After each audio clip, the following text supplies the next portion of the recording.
इश्क जुनून ड्रामे की अगली किस्त में आप देखेंगे कि राहिम को इस बुरी तरह से फंसाया गया है इस केस में कि वो चाह कर भी इस सबसे निकल नहीं पा रहा। ऊपर से शहरोज़ के दोस्तों ने जो वीडियोस वायरल की हैं, इस वीडियो के बाद तो राहिम पर लगने वाले इल्ज़ामात पक्के सबूत मिल चुके हैं। चूँकि एमन को अपने साथ होने वाले हादसे के बारे में कुछ याद ही नहीं आ रहा, कौन था, क्या नाम था। ऐसे में ये वीडियोस देखने के बाद इसे लगता है कि शायद राहिम ही इसका मुजरिम है।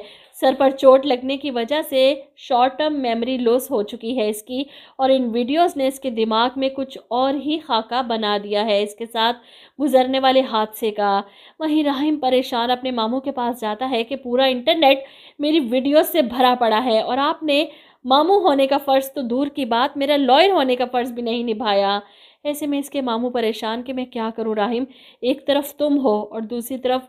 ऐसे में राहिम जवाब देता है आपकी सगी बहन और भांजा। बहुत अफसोस की बात है मामू, मुझे लगा था कि आप हक और सच का साथ देंगे, मॉम की तरह मेरे साथ ज़्यादती नहीं करेंगे, लेकिन अफसोस है मुझे।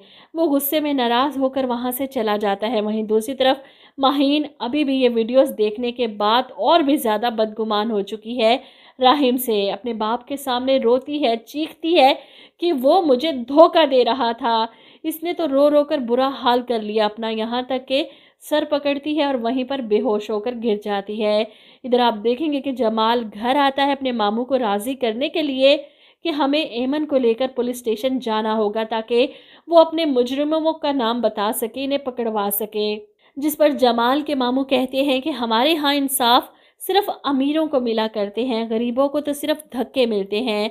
लेकिन जमाल इन्हें मना ही लेता है, एमन को लेकर थाने पहुंच जाता है। वहीं आफिया ने इसके पीछे जो शख्स जासूसी करने के लिए लगा रखा था वो इसे बताता है कि वो थाने गई है बयान देने के लिए।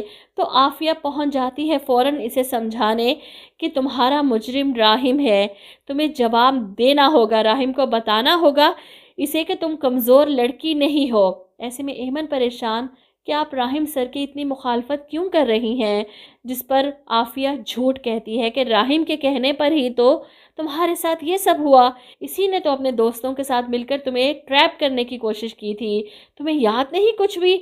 और एमन परेशान मैडम की बातें सुनकर, इसे कुछ समझ नहीं आ रही, इसका दिमाग घुमा दिया गया आफिया ने। जब पुलिस वाला अपने मोबाइल पर राहिम और शहरोज़ दोनों की तस्वीरें एमन के सामने रखता है कि अली नवाज़ के 2 बेटे हैं, इस रोज़ आपको कत्ल करने की कोशिश किसने की थी। और यहाँ पर एमन के दिमाग में बस धुंधला सा अक्स है कि इसके साथ क्या हुआ, ना शक्ल याद है और ना ही नाम।